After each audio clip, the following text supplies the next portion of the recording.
I wasn't looking for trouble. I didn't go through her phone. I didn't track her location. I wasn't that guy. At least, I didn't think I was. That morning started like any other. I got up at 6, poured some coffee into a chipped mug I'd had since college, and let our golden retriever, Maple, out into the yard. The air was humid even for early spring. Jenna had already left for Orlando the night before, some kind of sales leadership workshop. Her company had been pushing these conferences lately, especially for the high performers. And Jenna, well, she was one of the best. She called me from the airport, still buzzing with energy. Told me she'd be rooming with a colleague named Amanda and that the itinerary was packed from breakfast to late-night breakout groups. I didn't question it. I kissed her goodbye the night before and told her to go make the company proud. That morning, with the dog fed and the house silent, I headed back upstairs to get ready for work. I remember feeling tired.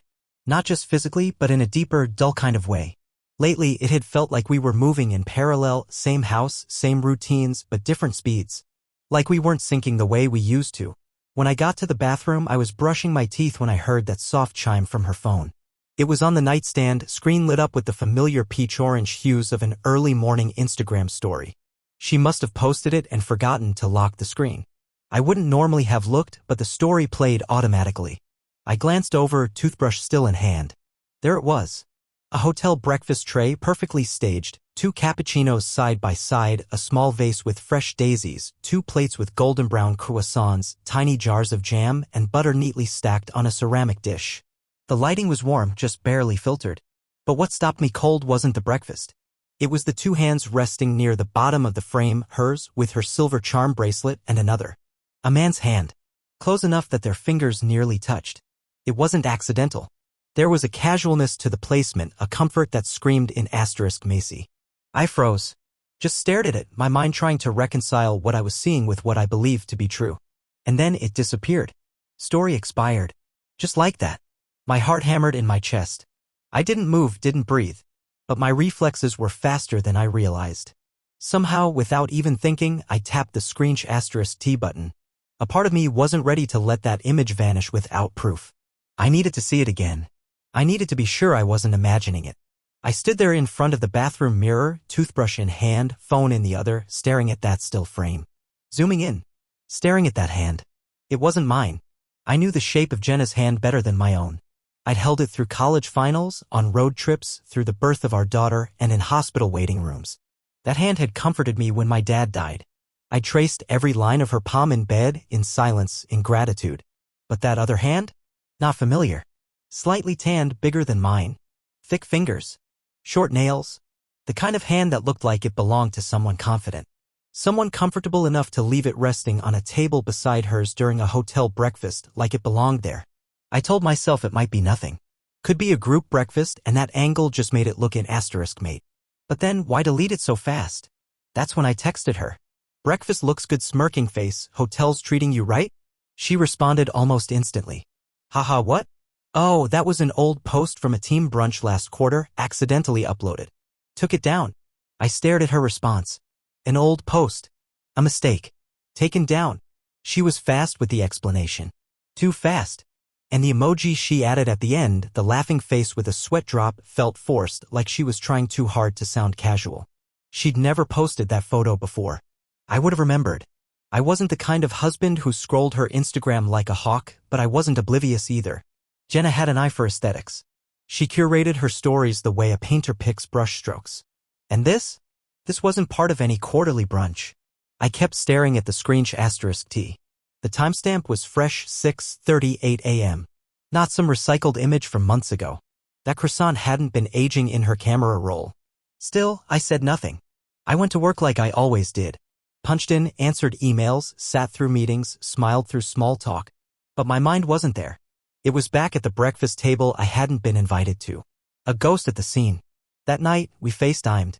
She looked tired, wearing a gray sweatshirt with her hair pulled up into a messy bun. She told me the sessions were intense but good. Said she missed me. That she'd call again after dinner with the team. I didn't ask about the photo. I smiled and said, "Hope you're learning something." She said, "Yeah, lots," and smiled back. But something in her eyes didn't match her mouth. Or maybe I was just seeing things. Maybe I told myself I'd let a single image get under my skin too fast. But later that night, while lying in bed, I stared at the ceiling in the dark. My phone was on the nightstand, the screen dim. I reached for it anyway. Opened the gallery. Brought up the screenshot asterisk T again. Zoomed in. The man's hand hadn't moved. Neither had hers. There was no name, no face. No obvious smoking G asterisk N. Just a frame, a moment she let slip through the cracks of her carefully guarded digital life. And me, the man on the other side of that image, slowly realizing I might not know my wife as well as I thought. I didn't sleep much that night. Every time I closed my eyes, I saw her across that table. Saw that hand. That croissant. That perfect vase with the daisy. A breakfast meant to be seen until it wasn't. The next morning, I didn't mention it. Didn't bring it up on our next call either. I told myself I was giving her the benefit of the doubt. But maybe I was just afraid of what I'd hear if I asked directly. In the days that followed, I noticed myself watching more closely. Her texts, her tone, how long it took for her to respond. I didn't say anything. Didn't accuse. But something had shifted. I had the photo. I had the lie. And I had a feeling. And the thing about feelings? Once they take root, they grow whether you want them to or not. After that morning, nothing felt normal anymore. Jenna came back from Orlando with a little souvenir bag of artisan soaps and a tan that didn't make sense for a 2-day hotel conference. She said the team had walked to a local park during a lunch break and sat in the sun. I wanted to believe her, I really did. But that tan wasn't the kind you pick up on a 30-minute stroll. It was the kind you get lying poolside with nowhere else to be. Relaxed. Content. Not clocked in at a breakout session on CRM software. I smiled, thanked her for the soap, and made a joke about her becoming a Floridian. She laughed, called me a goof, and kissed me like nothing had changed. But everything had changed. I just hadn't admitted it yet. That photo, the one she said was an accidental repost, kept showing up in my mind like an unwanted notification. I'd look at the dog sleeping at her feet or hear her humming in the kitchen and wonder, who was she humming for when she was away? Was she smiling at someone else the way she used to smile at me? For a long time, I thought I was just being paranoid. But the problem with a lie, even a small one, is that it acts like a match in dry brush. Suddenly, everything is flammable. And now every strange moment from the last year was starting to burn. Like how she stopped sharing her calendar with me, saying the syncing feature was glitching. Or how her work trips had doubled in frequency but somehow never came with any receipts or team photos. I remembered asking her once, how was the hotel, and she replied, which one, before quickly covering it up with a cough and a laugh. Or that weekend we spent in Asheville last fall. I'd booked a cabin for our anniversary, just the two of us. On the second morning, she said she felt sick and stayed behind while I hiked alone. I came back early to check on her and found her sunbathing on the balcony, earbuds in, smiling at something on her phone. She didn't hear me come in, and I stood there watching her for a moment before making a sound. She jumped flustered. Told me she was listening to an audiobook. She didn't say which one. I hadn't thought much of it at the time. But now I couldn't stop thinking about it.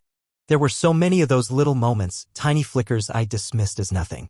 Like when she started taking phone calls in the bathroom at night. I'd wake up to the glow of her screen under the door, her voice hushed and hurried. I asked her about it once and she said Amanda was going through a divorce and needed to vent late at night. I believed her. Why wouldn't I? She always had explanations. Plausible ones. Polished. Easy to swallow. And I was so used to trusting her, I swallowed them all. I remember the day she turned off location sharing. We had it set up years ago, mostly for safety. She used to joke that if she ever got kidnapped, at least I'd be able to find her. One day, I noticed the location tag on her contact had gone gray. When I asked, she told me her phone had been acting weird and the battery kept draining fast. Must have disabled it by accident, she said. But she never turned it back on. I didn't push her. I didn't want to be the guy who demanded digital proof of love. I've never believed that knowing where someone is means knowing who they are. But still, it was one more thing. It added up, piece by piece. Like a jigsaw puzzle where the picture only starts to make sense once you've got the corner filled in. And the photo? That was the corner. Suddenly, the puzzle started assembling itself. The patterns were all there. Late nights at the office, impromptu retreats, solo dinners. The fact that our in asterisk Macy had become routine, measured, scheduled, like a chore rather than a choice. Her phone never left her side anymore. I couldn't remember the last time she left it on the kitchen counter. Even in the shower, she brought it with her. She said she liked listening to music, but I never heard any music playing. I once asked if I could borrow her charger and she hesitated just for a second. But it was enough. Enough to make me feel like a stranger in my own house. Even our daughter, Hannah, noticed something. A few weeks ago, Jenna came back from a trip to Denver, and Hannah, who's 8 and far more observant than either of us ever give her credit for, asked, "Why don't you smile when you come home anymore?" Jenna ruffled her hair and said, "I do, sweetie." But she didn't. She smiled out of habit, not joy. It's strange, looking back, how much I ignored. How badly I wanted to believe that everything was okay, that Jenna was just tired, overworked, in need of space. That we were just hitting that mid-marriage lull that everyone warned us about. That's what I told myself when she started saying she needed mental resets and would book herself into local Airbnbs for a weekend to clear her head. I even helped her pack once. I was the supportive husband, the understanding partner. I was also completely in the dark. I think the moment that finally made me feel like I'd been living in someone else's life was during a dinner party at our friend Daniel's place. Jenna was unusually quiet that night. She scrolled through her phone while everyone laughed about an inside joke from college. At one point, Daniel's wife asked if Jenna had any new travel stories to share. Jenna glanced up, gave a half smile, and said, "Work's been pretty routine lately." But her eyes flicked to me as she said it. Quick, barely noticeable, but not to me. Because I was watching now. Really watching. I nodded along with everyone, but in my chest, something cold settled in. She wasn't just lying to me anymore. She was lying to everyone. And she was good at it. I started keeping track. Not obsessively, at least, not at first. Just a note here and there in the Notes app on my phone. Dates. Locations. Excuses. A pattern emerged. Her retreats often overlapped with holidays or long weekends. Places with boutique hotels. Places she didn't share photos from. She always used work as the shield. It was hard to question it. She was a top performer. Promotions kept coming. Her phone was always blowing up with emails and texts from her team. But all that hustle masked something quieter, distance. An emotional gap I couldn't close no matter how hard I tried. She still laughed at my jokes, still thanked me when I did the dishes, still curled up beside me on the couch. But it all felt rehearsed. Like she was playing the role of a wife instead of living it. I remember one night, I woke up around 2 a.m. and she wasn't in bed. I found her downstairs on the couch, phone in hand, screen glowing against her face in the dark. When she noticed me, she locked the phone immediately and smiled like it was nothing. "Couldn't sleep," she said. "Didn't want to wake you." I nodded. Said nothing. Went back upstairs. I didn't ask her who she was texting. I didn't need to. Because I already knew. I didn't have proof. Not the kind you could hold in your hands. But I had something stronger than evidence. I had instinct. That deep, nauseating sense that the person you love most in the world is slowly becoming a stranger and you're the last one to admit it. I didn't confront her. Not yet. Because something in me still hoped I was wrong. But hope, I was learning, could be as blinding as love. And just as dangerous. She told me it was another workshop, this one in Chicago. 3 days. High-level strategy training, exclusive to regional managers. Said her boss handpicked her for it. She was glowing with pride as she talked about it like it was a badge of honor. I nodded, congratulated her, even offered to drop her off at the airport. She declined, said Amanda was riding with her. That they were catching an early morning flight and it'd be easier to carpool.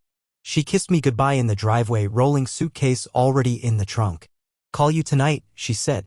"Of course," I replied, my voice even. She smiled. "Love you." I said it back.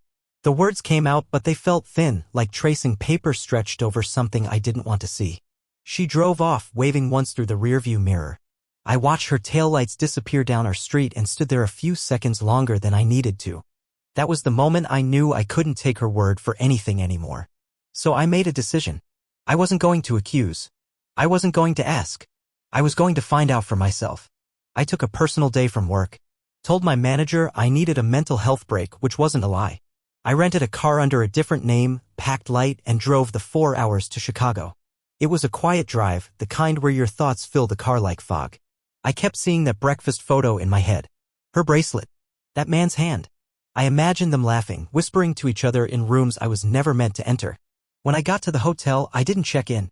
I already knew where she was staying. She'd mentioned the hotel name offhandedly, not realizing I'd clocked it. A high-rise downtown, mostly used by corporate clients.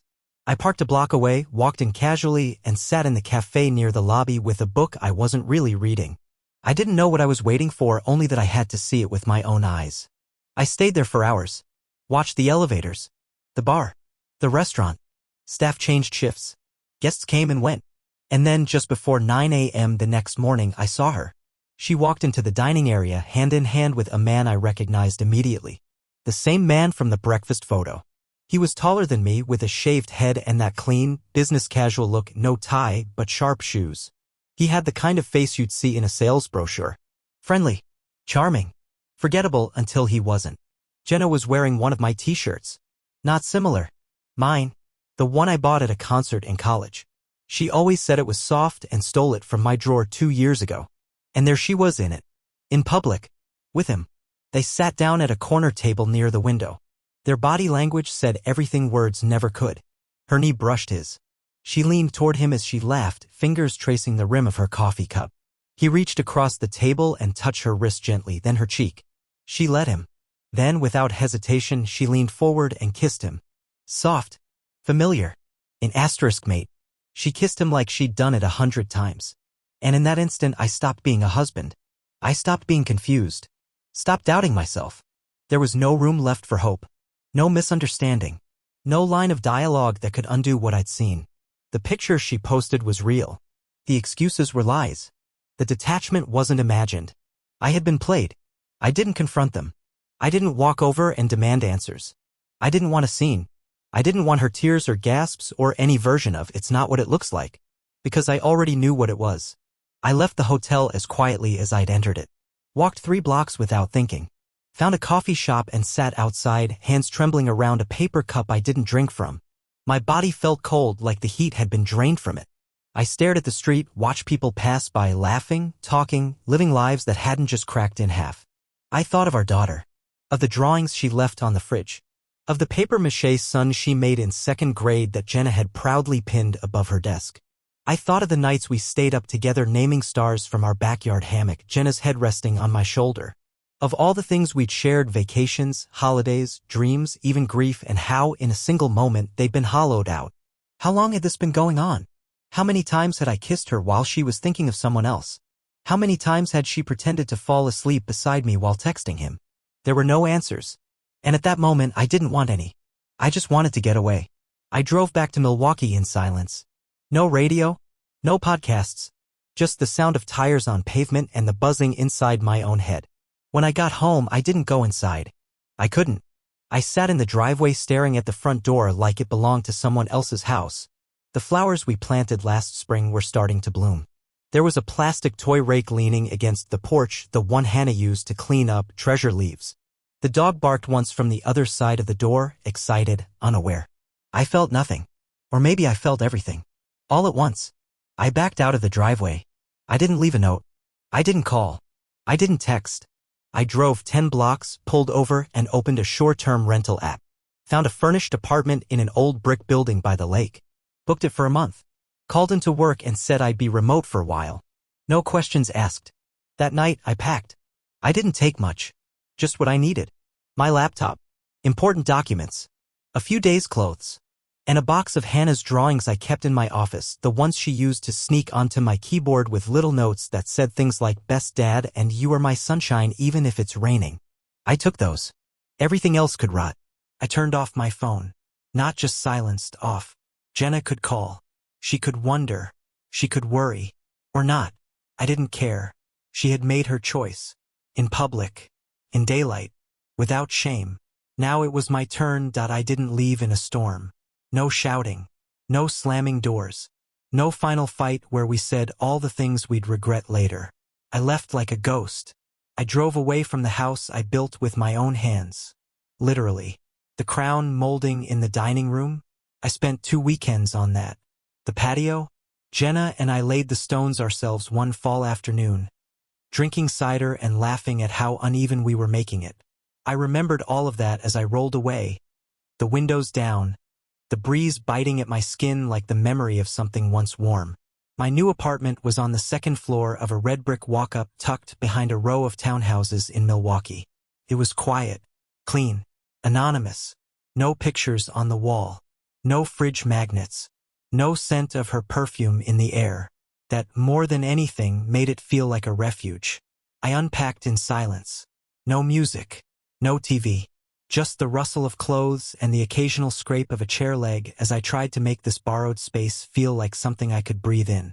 I set up my laptop, opened my inbox, and stared at my work email for 20 minutes before I could type a single sentence. I told my boss I was dealing with a personal situation and would be working from home indefinitely. She offered sympathy. I declined a Zoom call. She didn't push. Then I opened my phone. It had been off for nearly 12 hours. When it powered back up, the screen filled with missed calls. 8 from Jenna. For voicemails. 9 texts. I didn't read them all, but the preview bar told me enough. Trevor, where are you? I'm getting worried. Please call me. We need to talk. I can explain. I powered the phone back off. I wasn't ready for explanations. I didn't want to hear the tears in her voice. I didn't want to decode whether they were real or rehearsed. I didn't want to play the part of the betrayed husband in someone else's redemption arc. That night I couldn't sleep. The apartment was too still. The bed too flat. My body was used to hers next to mine. Her arm brushing my shoulder, the sound of her breathing, the occasional tug of war over the blanket. Now the silence felt like a vacuum. But I stayed. Every instinct in me wanted to go back. Not to forgive her, not to talk, not even to scream. Just to sit in the living room and remind myself it was real. That the life I thought I had wasn't a hallucination. That the version of her I loved existed at all. But I didn't go back. I stared at the ceiling for hours. By morning I had a plan. I emailed a therapist. Found someone who specialized in trauma and life transitions. She responded within the hour and scheduled a video session for that afternoon. I told her I wasn't looking for answers. I just wanted to learn how to stop feeling like I was coming apart every time I closed my eyes. She said that was a good place to start. The days blurred after that. I'd wake up, drink coffee, and try to focus on work. But my mind wandered.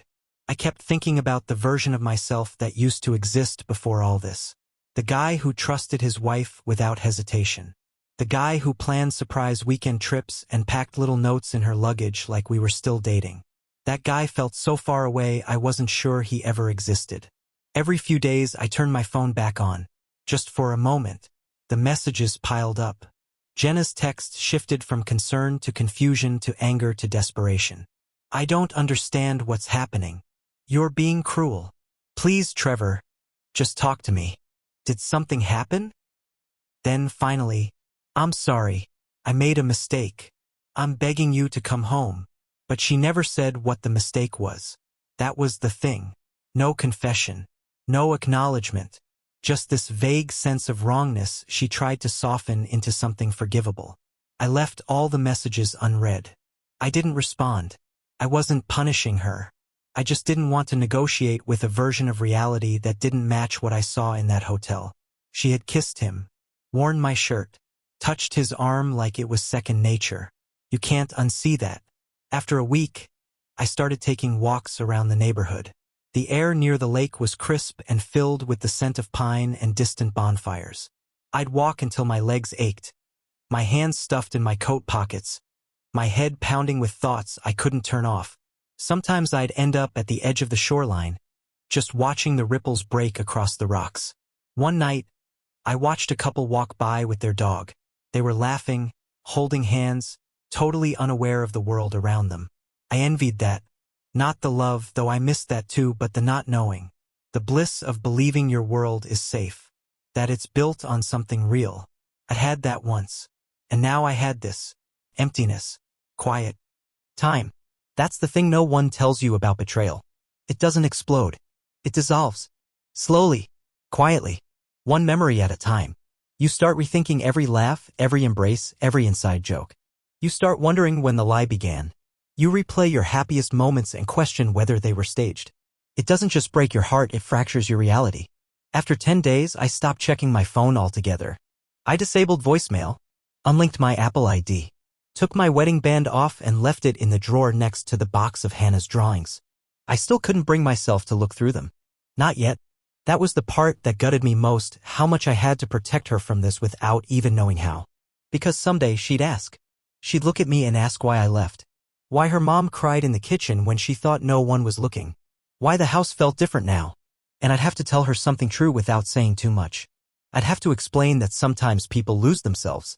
That sometimes love gets twisted into something unrecognizable. that it's not her fault. It never was. But I wasn't ready for that conversation yet. I wasn't ready for any conversation. I was still learning how to breathe again. 2 weeks after I disappeared, I remembered the cameras. It happened while I was standing in the grocery store, of all places. Just one of those dumb errands you can't avoid, even when your life is in shambles. I was holding a bag of coffee, debating between the usual blend and something new, when I suddenly thought, is she using the French press we bought together? The thought seemed ridiculous, but it lingered. Then another one followed. Is he drinking from my mug? And just like that, it came back to me, the outdoor security cameras I'd installed before the pandemic. Not for any dramatic reason, just one of those homeowner projects I knocked out one weekend when I was feeling handy. I had wired them to a cloud account and never bothered to cancel the subscription. They'd been mostly dormant, forgotten. Until now. When I got back to the apartment, I pulled out my laptop. I didn't expect much. They were motion-triggered, mostly they'd caught squirrels or delivery drivers. But I still remembered the login credentials. The app welcomed me like I'd never left. It had been quietly recording this entire time. And what I saw, I wish I could say it shocked me. But it didn't. It just confirmed what I already knew. There he was. The man from the hotel. Letting himself in through the front door using the spare key Jenna and I had hidden in the fake rock planter on the porch. I'd meant to move it months ago.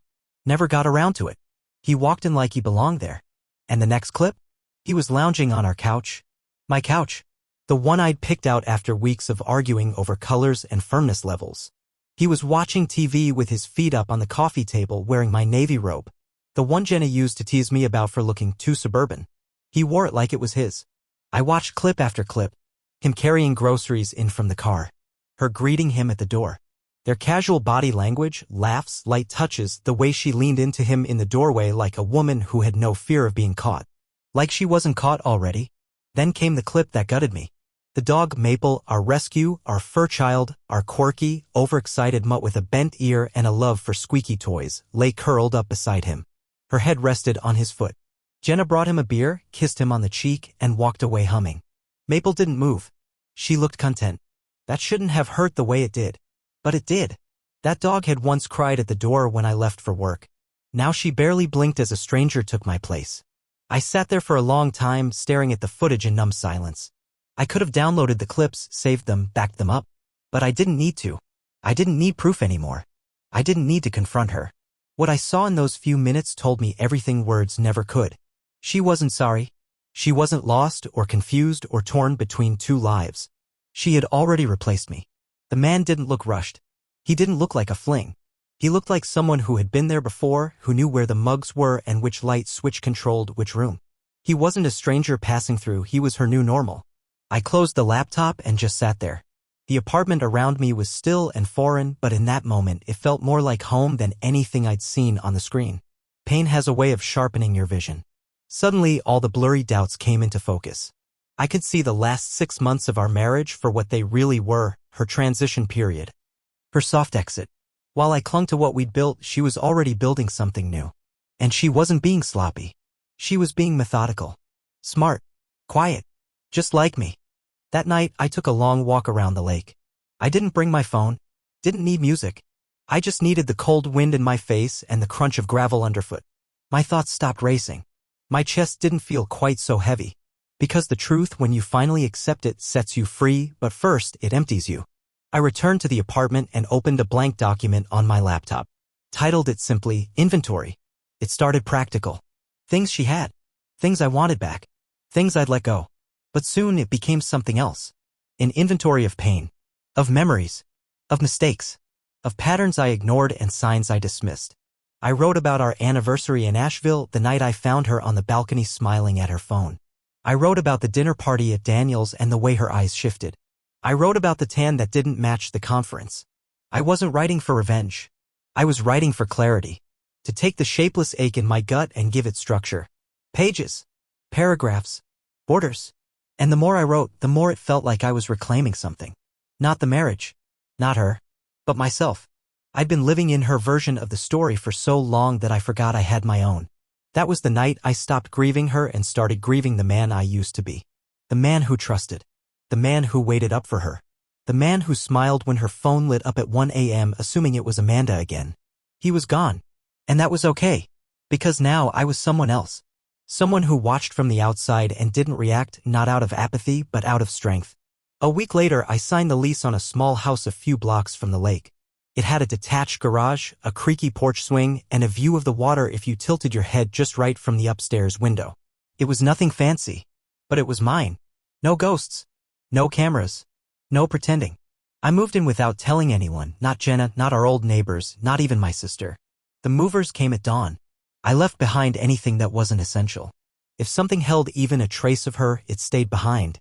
The only boxes I brought were labeled tools, important docs, and Hannah. That last one I unpacked first. I hung her drawings in my new office. Taped them crookedly along the bookshelf. A rainbow with legs. A family of stick figures. One crumpled piece of yellow construction paper with blocky purple letters. I love my daddy because he makes the best pancakes. I stared at it for a long time. Then I smiled. For the first time in weeks.